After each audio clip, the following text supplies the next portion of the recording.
I'm Belle Frank, Chief Strategy Officer for the Y&R Health Practice.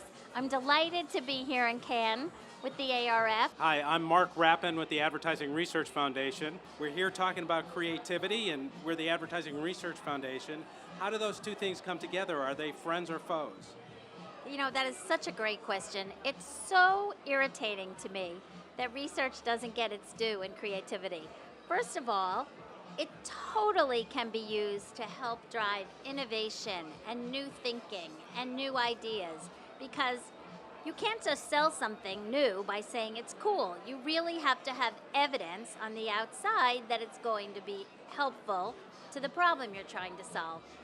And I don't understand why we get such a black mark all the time when we should just think about what we do in terms of how it can serve and inspire creativity. So from a health standpoint, especially since health is so dynamic, how do you get in the minds of the consumer? How do you get to understand what makes them stay compliant, choose one medication their doctor told them over another? Yeah, the wonderful thing about working in health and being committed to driving creativity is that we can rely on research at every stage of the game. And I always like to say there's no single solution to any problem, right? You need a multidimensional view. So first of all, you got to get close to the person. Before a person is a patient, he or she is a person. And if we have spent all our time behind the focus group glass, we are not getting close to people. So we start with a technique we call exploring, which gets us out from behind the glass into the real wild of what people do.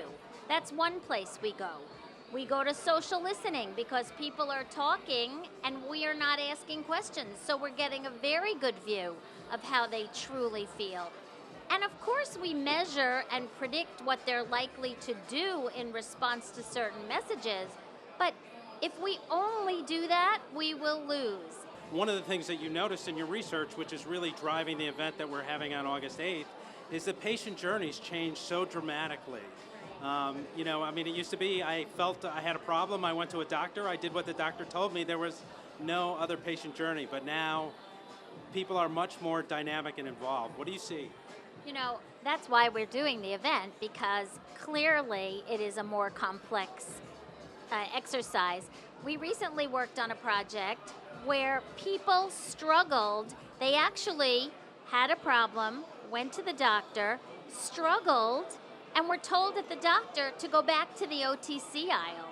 So in truth, I felt terrible for these people. They did everything right. And so we really needed to create, it wasn't simply understanding the patient journey, we needed to create communications that would actually get them to ask in a much more determined way to shortcut that kind of circle.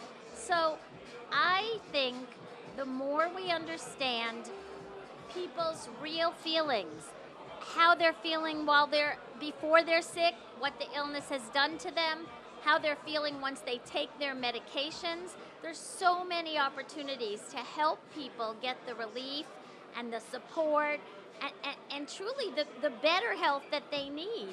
I think maybe in this business, we're just getting used to marketing to people of all ages. I call health the great unifier. And I think for a long time we thought about health in the provenance of aging baby boomers. But the workforce today is so much more diverse than that. It happens to be a third millennial, a third Gen X, and a third boomer. So if that's what our workforce is, people in the workforce use technology. Why are we talking down to our aged patients? All of a sudden we call them patients, and then we think, oh, they're not capable of understanding, or they're not capable of engaging with technology. So I think anything the ARF can do as part of our health and wellness event to get people to truly understand people, their illnesses, and how they interact with their health will be a big advancement. Belle, I just want to say thank you. Thanks for making time for us at the ARF, both here in Cannes and all you do to help us with the organization. We really appreciate it.